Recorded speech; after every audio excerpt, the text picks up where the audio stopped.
The rain was falling hard that evening, washing the city streets in silver. Cars rushed by, headlights blurring through the mist, but on the side of the road, near the small family diner called Elliot's Place, a woman stood trembling under the flickering streetlight. Her dress was torn at the shoulder, her shoes worn out, and in her arms a little boy clung tightly to her, shivering, barefoot and silent. The world passed them by, no one stopping, no one seeing. But from the diner window, a man noticed, a man who had once stopped believing in miracles. If you believe in kindness, second chances, and the beauty that hides behind struggle, then pause for a second. Like, comment, share, and subscribe to this channel. Because what you're about to hear is not just a story, it's a reminder that hearts heal in the most unexpected places. His name was Ethan Cole, a 35-year-old single father who ran the diner after his wife passed away 2 years earlier.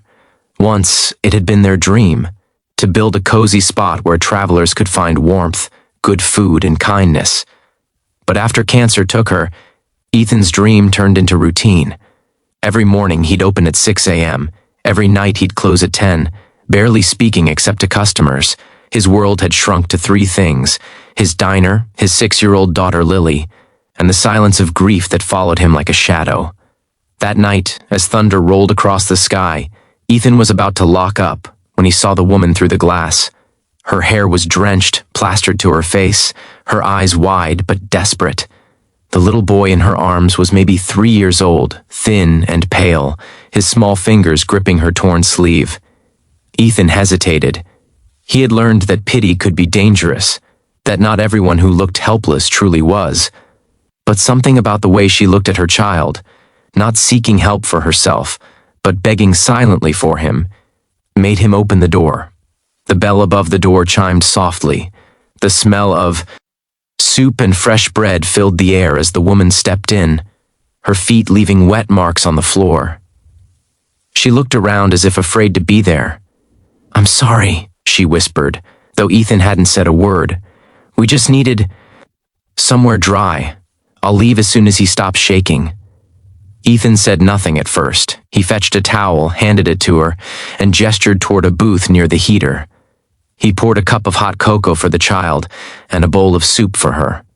The boy looked up with wide eyes as the steam rose from the bowl, and for the first time that night, a tiny, tired smile crossed his face. When Ethan returned to the counter, he watched them quietly. The woman's hands trembled as she spooned soup into her son's mouth before taking a bite herself. He could see she hadn't eaten in days. There was something dignified about her. She never asked for more, never complained, never looked around for sympathy. She just sat there, quiet and grateful. Later, when the storm softened into drizzle, she rose to leave. "Thank you," she said softly, clutching her son's small hand. "I'll pay you somehow." Ethan shook his head. "It's fine. Take care of your boy." But before she could reply, Lily came running from the back room where she'd been coloring. The little girl's eyes lit up when she saw the boy. "Hi, I'm Lily. Do you want to play?" she said, holding out her crayon. The boy hesitated, then looked up at his mother. When she nodded, he took it.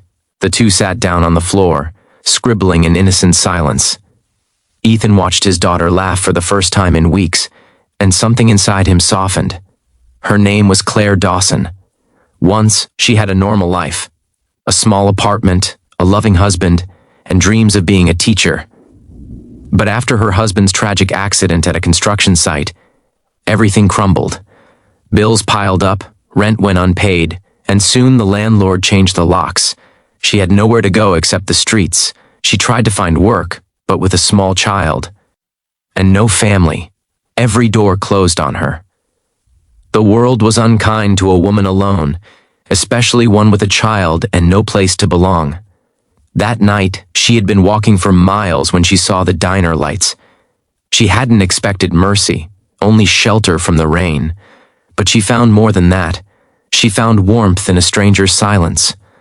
Over the next few days, Claire returned quietly, helping without being asked, cleaning tables, refilling coffee, washing dishes, always with her son close by.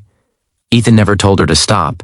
He noticed how careful she was, how she never took a free meal without offering help in return.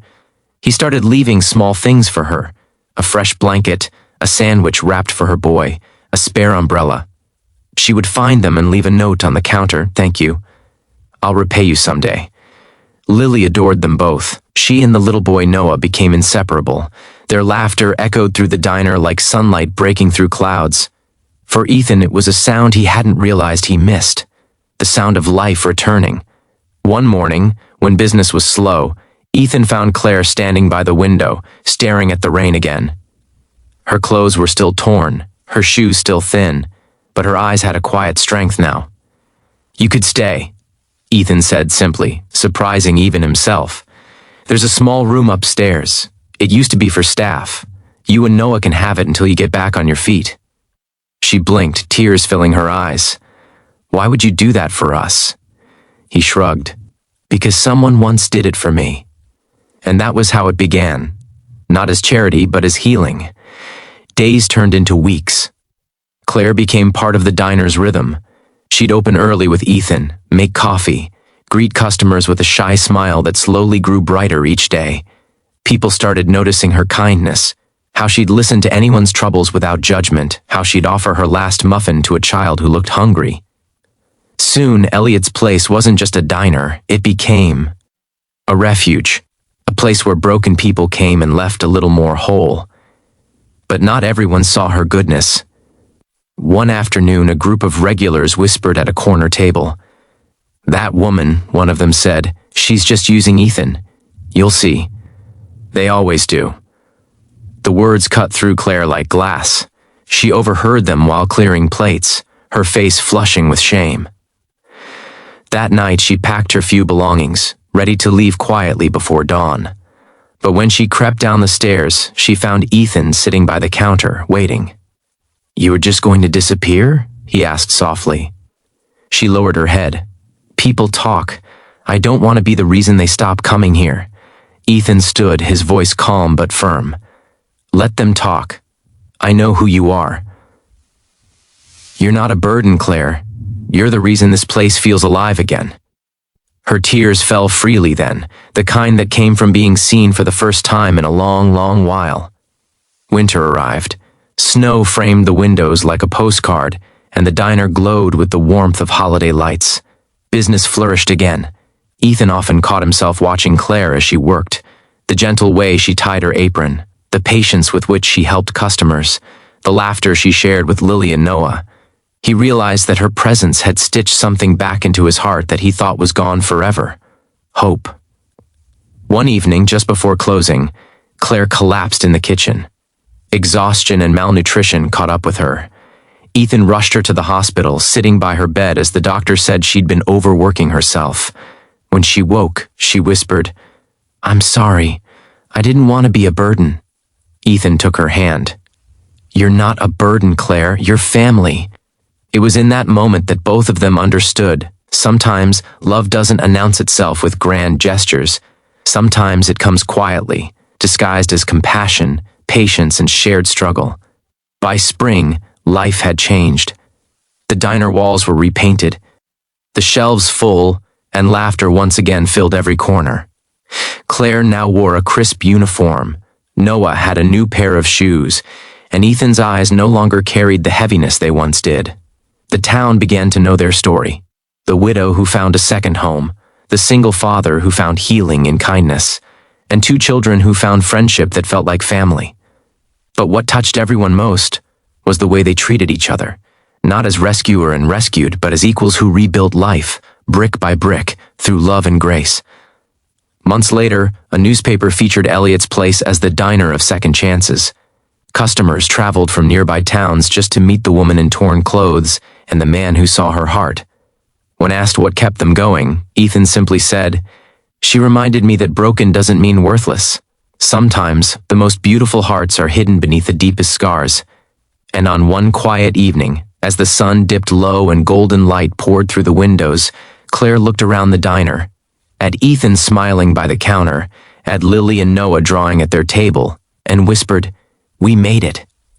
The world outside kept moving, but inside that little diner, Two lost souls had found something eternal, not perfection, not fairy tales, but real love, built on kindness, respect, and the courage to care when no one else would. If this story touched your heart, please like, share, and subscribe to help us spread more stories of compassion and second chances, because sometimes all it takes is one act of kindness to change someone's entire world. Special request, comment below, what's the kindest thing a stranger has ever done for you? And remember, love doesn't always come dressed in perfection. Sometimes it walks in wearing torn clothes, carrying a little boy, and teaches you what beauty really means.